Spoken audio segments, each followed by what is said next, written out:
Jerry vlog bro நம்மளோட என்னோட inspiration தலைவர் அவர். ராமேஸ்வரம் மாதிரி இன்னொன்று இது ஒரு முனை, அந்த முனையில் நம்ம நிற்கிறோம். பாம்பன் போகணும்.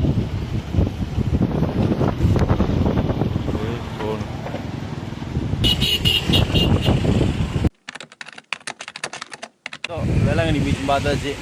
நீங்கள் அடுத்து எங்கேயுமே இல்லை, நேராக வந்து கூடிக்கிறது தான் போகலான்னு ஐடியா. நேராக அங்கே தான் போய்க்கு இங்கேருந்து ஒரு 50 கிலோமீட்டர் பக்கம் வருது. நேராக நிற்க வேறு அங்கே தான் போகலான்னு ஐடியா இப்போதைக்கு. ஏன்னா அதுக்கப்புறம் நாங்கள் கிட்டத்தட்ட ராமேஸ்வரத்துக்கு 220 சம்திங் போகணும். ரொம்ப ரிஸ்க் ஆகிறதுனால சீக்கிரமாக போயிட்டு போகலாம் ஐடியா. சரி வாங்க அப்படியே மொட்டைவில்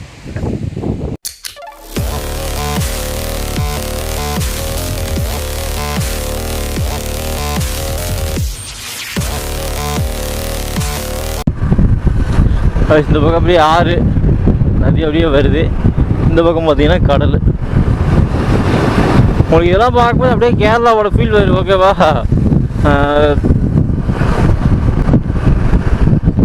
நம்ம வெஸ்ட்டு கோஸ்டில் பண்ணும்போது இருக்கிறத விட ஈஸ்ட் கோஸ்ட் தான் கொஞ்சம் இதாக இருக்குது. ஏன்னா ஈஸ்ட் கோஸ்ட் இது இந்த இது ரொம்ப ஈஸியாக தான் இருக்குது.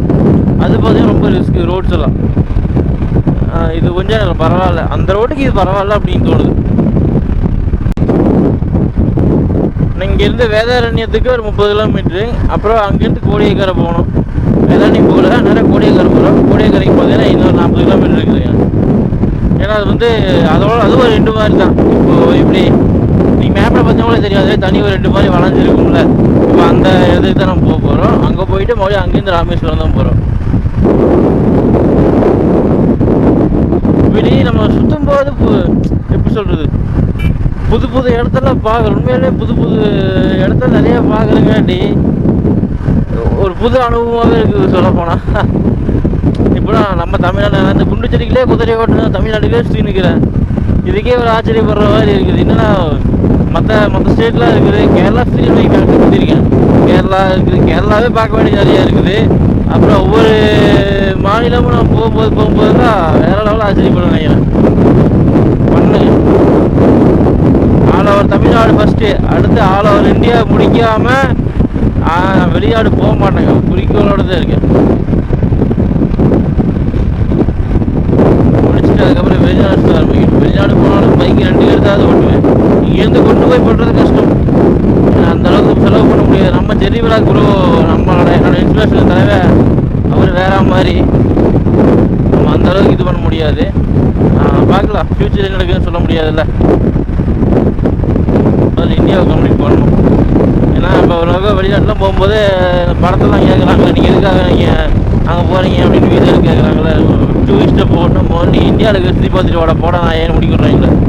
அந்த மாதிரி நம்மளை யாரும் முடிக்கக்கூடாது. ப்ரூஃபோட காமிக்கலாம். நீங்கள் பாருங்கள் இந்தியாவே ஃபுல்லாக சுற்றிருக்கேன்ட்டு. பார்த்தீங்கன்னா இது வேதாரண்யம் போகிற ரோட்டில் கள்ளிமேடுன்னு சொல்லி இந்த ஏரியா ஃபுல்லாக உப்பளங்கள்லாம் இருக்குது. உப்பு தயாரிப்பாங்களா, அந்த செட்டெல்லாம் ஃபுல்லாக போட்டு வச்சுருக்காங்க. இப்போ நம்ம வேதாரண்யம் வந்துட்டோம். ஏன்னா இங்கேருந்து கோடியக்கரைக்கு ஒரு 10 கிலோமீட்டர் சம்திங் இருக்குது. இப்போ பாருங்கள் குளம், வேதாரண்யத்தில் இருக்குது குளம். பெரிய குளங்கள் தெரியுதா? இங்கே வெள்ளையாக கொட்டி வச்சுருக்காங்க பாருங்கள். ஃபுல் அண்ட் ஃபுல்லு உப்பு தான். ஃபுல்லாகவே உப்பளம்.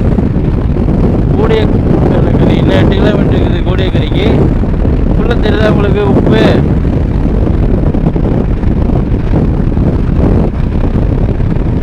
இது ஃபுல்லாகவே உப்பு தான். இது கொட்டி வச்சுருக்கிறது ஃபுல்லாக மூடி வச்சுருக்காங்க. ஃபுல்லாகவே உப்பு தான்.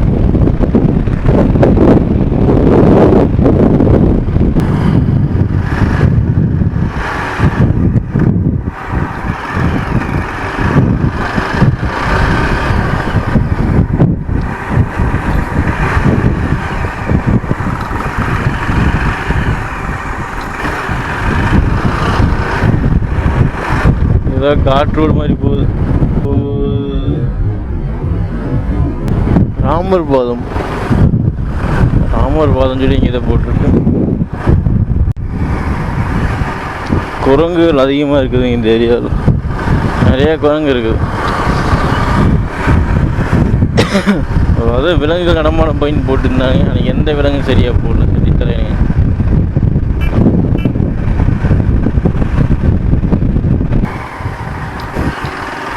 பாவம், அதான் பசியோட உட்காந்துக்குது. நிறைய பேர் இருக்காங்க. இந்த மாதிரி இருக்குன்னு கூட தெரியல. வாங்கிட்டு இருக்கான் கைஸ். கோடியக்கரை வந்துட்டோம்.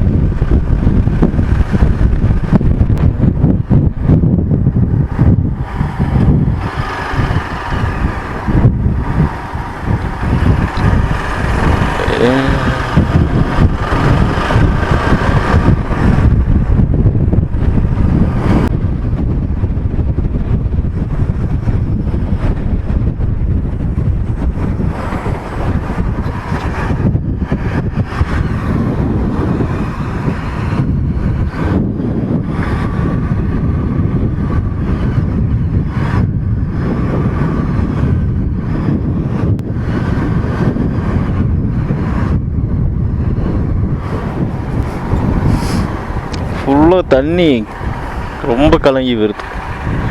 சேருமா அடிக்குது கடல் தண்ணி இந்த இடத்துல. தெரியுதா இப்போ நம்ம எங்கே இருக்கோன்னு? இதுதான் இந்த முனை, அதாவது இந்தியா. இப்படி இது ராமேஸ்வரம் மாதிரி இன்னொன்று இது ஒரு முனை. அந்த முனையில் நம்ம நிற்கிறோம். இப்போ இதுக்காகத்தான் இவ்வளோ தூரம் வந்தோம் பார்க்கலான்ட்டுன்னு. அவ்வளோதான் கைஸ். கோடியக்கரை அந்த முனை இதுதான். எப்படி இருக்கு? லைட் ஹவுஸ் அப்படி இருக்கு. சரி வகன தண்ணி ஃபுல்லாக பரவாயில்ல. ஃபுல்லாக ஆழ கம்மியாக எதுவும் இருக்கு நினைக்கிறேன்.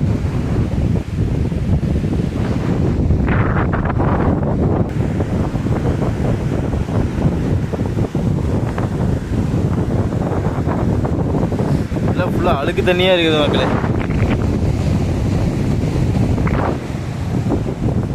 இங்கெல்லாம் வந்து குளிக்க கூட முடியாது. தெரியுதுங்களா? ரொம்பவுமே சேறு கலங்கி விடுது தண்ணி.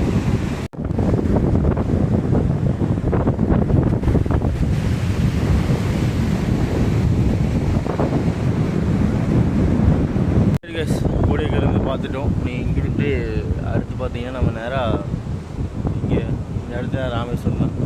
அப்படியே பொறுமையாக கொஞ்சம் வெயிட் பண்ணி போகணும். ரொம்ப இதாக இருக்குது. தண்ணி நிறைய குடிக்கணும். இப்போ கிளம்புறோம். ஆக்சுவலாக பார்த்தீங்கன்னா வேதாரண்யம் போய் தான் மறுபடியும் நம்ம லெஃப்ட் எடுத்து அங்கேருந்து தான் நம்ம அடிக்கடி நம்ம ராமேஸ்வரம் போக போகிறோம். ஸோ இப்போ கிளம்புறோம். நான் கொஞ்சம் கேமரா சார்ஜில் கேமரா சார்ஜ் போட்டிருக்கேன். அதனால் திரும்பி போய் எடுக்க முடியாது. வந்த வழி தானே. அதனால் சொல்கிறோம் வேதாரண்யம் போயிட்டு ஒரு ஜூஸ் குடி போகணும். உடம்பு எல்லாருக்குமே டிஹைட்ரேட் ஆகிடுச்சு. ஏன்னா ரெஸ்ட் இல்லாமல் ஓடி இருக்குமா. இன்னும் கிட்டத்தட்ட 200 கிலோமீட்டர் இருக்குது. நாங்கள் ஒரு 5 மணிக்கு நாங்கள் போகணும். ஸோ அதுக்காக அழுத்தி பிடிச்சி தான் போகணும். ஒரு வழியே இல்லை. சரி ஓகே, சரி வாங்க அப்படி போகும்போது நான் அங்கே போய் ஜூஸ் குடிக்க கிடைக்கும். கோடிக்கரையிலேருந்து ராமேஸ்வரம் போகிற வழி அண்ணாப்பேட்டைக்கு ஏரியாவுக்கு இருக்கிறது 60 கிலோமீட்டர் பக்கம் தேடி வந்து இப்போ ஒரே ஜூஸ் கடை வந்துச்சு. ஜூஸ் குடிச்சு தான் இப்போ தான் போட்டிருக்கேன். அந்த அக்கா கடையில் ஜூஸ் போட்டிருக்காங்க. ஜூஸ் குடிச்சிட்டு இங்கேருந்து மறுபடி போனேன். குடிச்சேன்னா மறுபடி நான் ஸ்டாப் தான். மணி பார்த்தீங்கன்னா கரெக்டாக 2 ஆச்சு. இப்போது 2 ஆச்சு. போயிடுவோம் வைங்க. இன்னொரு 3 மணி நேரத்தில் போயிடுவோம். எங்கள் டைமிங்கு கஷ்டம்தான். 4 மணி நேரம். 2 3 4 5 6 மணியில் போயிடுவேன்னு நினைக்கிறேன். பார்க்கலாம் வாங்க ஜூஸ் குடிப்போம். ஜூஸை குடிச்சிட்டோம், கிளம்பிட்டோம். இனிமேல் நான் ஸ்டாப் தான். இங்கேருந்து இப்போதைக்கு தொண்டி போகணும். இங்கே ஒரு 130 கிலோமீட்டர். ஏன்னா அங்கே போயிட்டு அவர் தங்கவே இருக்க அவர் ஃப்ரெண்டு ஒருத்தர் வராராமா. ஃப்ரெண்டாக வராங்களாமா. அவர் அங்கேருந்து பிக் பண்ணிட்டு போகணும்.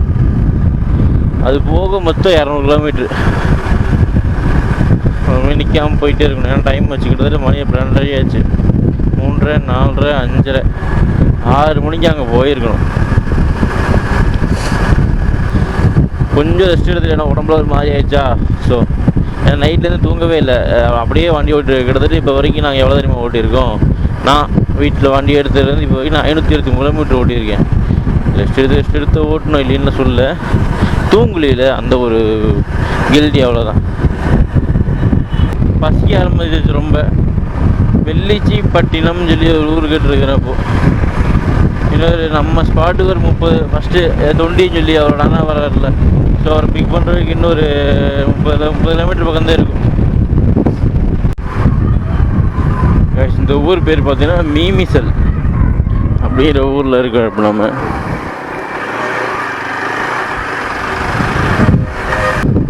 ராமேஸ்வரத்துக்கு 130 கிலோமீட்டர் இருக்கு. கைஸ் நம்ம ஃபஸ்ட் ஸ்பாட்டுக்கு வந்துட்டோம், தொண்டி. இப்போ ஃப்ரெண்டு இங்கே தான் பிக்கப் பண்ணுவோம். ஆனால் அவர் எங்கே இருக்கான்னு தெரியல, கூப்பிட்டு பிக்கப் பண்ணுவோம். அப்படி ஏதாவது ஜூஸ் ஏதோ டீ ஏதோ குடிக்கணும், முடியல.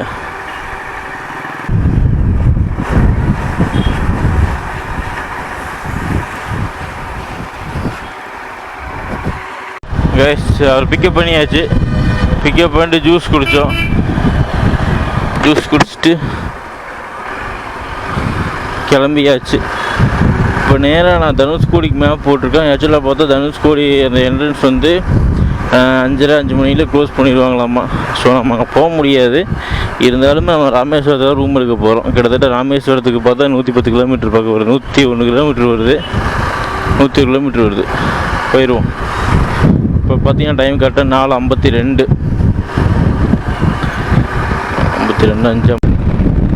5. இந்த ராமேஸ்வரம் போகிற ஈஸியாக இருப்பாருங்க. வேற லெவல் ரோடு, ஸ்ட்ரெயிட் ரோடு தெரியல உங்களுக்கு. இருக்கிற பெரிய மைனஸ் என்ன, நாய்க்காரங்க உங்களுக்கு குறுக்க வருது, அவ்வளோதான். இது ஒன்று தான் பெரிய மைனஸ். உண்மையாலுமே ரோடு சூப்பராக இருக்குது, அந்த இது ரொம்ப சூப்பராக இருக்குது. ஆக்சுவலாக பார்த்தீங்கன்னா தெரியும்ல, ஃபுல்லாக வெள்ளை மண்ணு தான் உள் வாங்கியிருக்கு நீச்சி கடல்லாம். அதனால தான் இந்த அளவுக்கு எம்டியாக தெரியுது. வெள்ளையாக மண்ணுக்கு மணலுக்கு காரணம். அதில் இந்த முக்கோணம் இருக்குல்ல, இட் மீன்ஸ் பாம்பன் பாலம், அதுக்கிட்டேயே வந்துட்டோம். ரைட்டில் கடலா, கொஞ்ச நேரம் கழிச்சு லெஃப்ட்லேயும் கடல் வந்துடும். லெஃப்ட்லேயே கடலை பாருங்க. பார்த்துட்டீங்களா? ரைட்லேயும் கடலை பார்த்துட்டீங்களா? நல்லா பதை, நல்லா பதை. மாஸ்டர் பாம்பன் பாலத்துக்கு தலைப்பால் வந்துட்டான். பாம்பன் பாலம் ஸ்டார்ட். பார்த்தீங்க கடல் சாத்தி.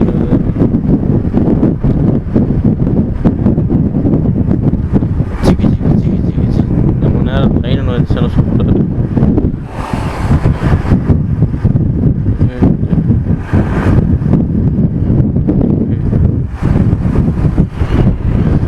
கழுகு நிறைய பறக்குது மக்களே. பாம்பன் பாலம் அங்கே தெரியுதா?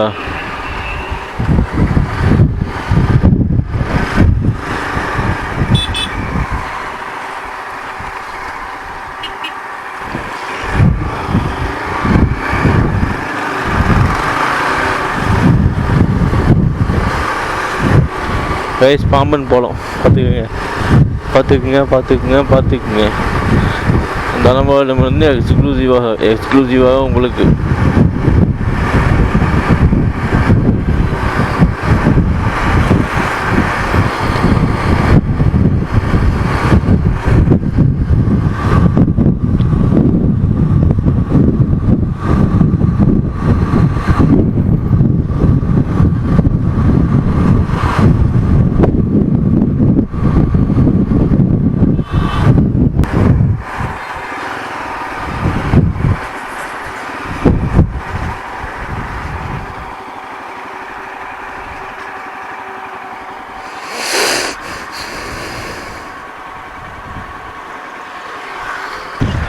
Guys, look, பாம்பன் பாலம் பாருங்க எப்படி.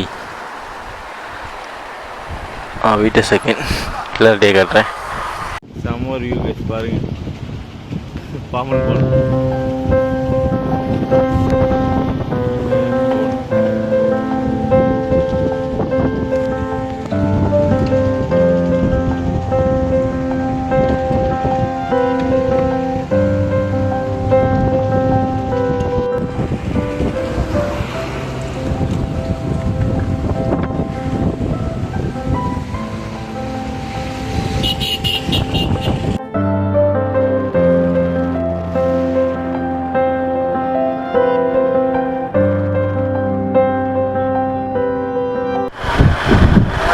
கைஸ் ஆக்சுவலாக நீங்கள் பாம்பன் பாலம் உள்ளே வந்த ஆரம்பிச்சதுலேருந்து அந்த தனுஷ்கோடி என்ட்ரி இருக்குது, நீங்கள் அதுக்கு போகிறதுக்கு கிட்டத்தட்ட 16 கிலோமீட்டர் போகணும். செம்ம ஒரு லாங். இதெல்லாம் உங்களுக்கு யாருமே சொல்லியிருக்க மாட்டாங்க நினைக்கிறேன். நான் தான் ஃபஸ்ட் சொல்கிறேன், தெரிஞ்சுக்குவாங்க. பாம்பன் பாலம் நீங்கள் என்ட்ரி ஆனதுலேருந்து நீங்கள் தனுஷ்கோடி என்ட்ரி பாயிண்ட் நீங்கள் இப்போ என்ட்ரிக்கே 14 கிலோமீட்டர் போகணும். அது இன்னும் க்ளோஸ் பண்ணிட்டாங்க 5 மணிக்கு மேலே. இந்த டெக்கரேஷன்லாம் போட்டிருக்காங்க பாருங்கள். அதெல்லாம் நம்ம வேணுன்னா போட் நைட்டு வாடகைக்கு எடுத்துகிட்டு உள்ளே போய் நின்று சரக்கு அடிச்சுட்டு ஜாலியாக என்ஜாய் பண்ணுறதுக்குலாம் செட் ஆகுது. எருமை அந்த மாதிரி பிடிச்சிங்க தெரியுதா. உள்ளெல்லாம் போயிருக்காங்க பார்த்தீங்களா, அந்த போட்டிலெல்லாம் ஆளுக்குது இப்போது. இப்போ தான் நம்ம ராமேஸ்வரம் உள்ளே வந்திருக்கோம். இன்னும் இது போக பார்த்தீங்கன்னா தனுஷ்கோடிக்கே இன்னும் 22 கிலோமீட்டர் போகணும். தனுஷ்கோடிக்கே 22 கிலோமீட்டர் போகணும். யோசிச்சுங்க. இடையில் எங்கேயாவது ரூமை பார்த்துட்டு காலையில் தான் ஒன்று, ஏன்னா பரவாயில்ல என்ட்ரியை க்ளோஸ் பண்ணியிருப்பாங்க, காலையில் தான் போகணும். ஆனால் இங்கே ரூமுக்கு பஞ்சமே இல்லை, ஏகப்பட்ட ரூம்ஸ் இருக்குது. எங்கே பார்த்தாலும் ரூமு ஆள் எல்லாமே இருக்குதுங்கிறாங்க. ஹலோ கைஸ், கடைசி அப்படி ரூமுக்கு வந்துட்டோம். ரூம் பார்த்தீங்கன்னா ப்ரோ, இந்த ரூமோட நேம் என்ன? செல்வம் ரெசிடென்சியா? செல்வம் ரெசிடென்சி. அவங்க வேணால் லொக்கேஷன் கூகுள் மேப்பில் போகிறத பார்த்துக்குங்க, இந்த கீழே டிஸ்பிளேல போகிறத பார்த்துக்குங்க. அப்படின்னா ஏசி வந்து 2000, நான் ஏசி 4 பெட்டு 1500, ட்ரிபிள் பெட்டு 1200. நாங்கள் 1200 கொடுத்து 4 பேர் தங்கிக்கிறோங்க. நாங்கள் அட்ஜஸ்ட் பண்ணி நாங்கள் படுத்துக்கிறோம் அப்படின்ட்டு 1200 கொடுத்துக்கிறோம். ஓகே, ரூம் ரொம்பலாம் எக்ஸ்பெக்ட் பண்ணுற அளவுக்கு இல்லை. ரொம்ப நீங்களாக பாருங்கள். இங்கே ஒரு சிங்கிள் பெட்டு, அது போக அதில் ஒரு பெட் இருக்குது. 3 பேர் படுத்துக்கலாம், தாராளமாக பெரிய பெட்டு தான். டிவி, ஃபேன், 2 ஃபேன் இருக்குது. இங்கே ஒரு பெட்டு நான் கொடுக்க போகிறேன். ஓகே, பாத்ரூம் ஓகே, நீட்டு. இதுக்கு மேலே அவ்வளோதான். இதெல்லாம் தங்கிக்க ரூமு. நீங்கள் போய் சாப்பிட்டு போயிட்டு அந்த மாதிரி தூங்க போடுறேன். நான் இதுக்கு தூங்கவே இல்லை. சரி, ஓகே. இதுக்கு மேலே எங்கேயாவது வெளியே போனால் ஏதாவது காரணம் காமிக்கிறேன், பார்க்கலாம். ஓகே, வீடியோ வீடியோ பிடிச்ச லைக் பண்ணி கமெண்ட் பண்ணி ஷேர் பண்ணி முக்கியமாக சப்ஸ்கிரைப் பண்ணி 10 பேர் பிள்ளைங்க மிஸ் பண்ணிக்கிறேன். ஃபாலோ பண்ணி அப்டேட்ஸ்லாம் வரும்.